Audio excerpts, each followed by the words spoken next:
Wak masuk ke surga itu bukan amalan wak, enak. Tapi wak masuk surga itu karena kurnia Allah. Jangan lupa. Nah, tahulah orang yang Allah beri kurnia itu adalah orang yang beramal. Nah, rupanya yang masuk ke surga kurnia Allah, bukan amal wak.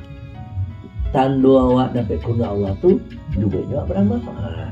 Jadi balik-balik pemindahan nggak paham orang.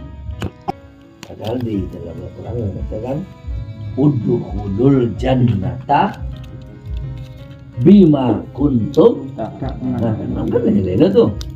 Masuklah kamu ke surga dengan sebab, bukan dengan amalanmu, dengan sebab amalanmu. Dan kamu masukmu ke surga itu kurnia Tuhanmu. Itu. Nah,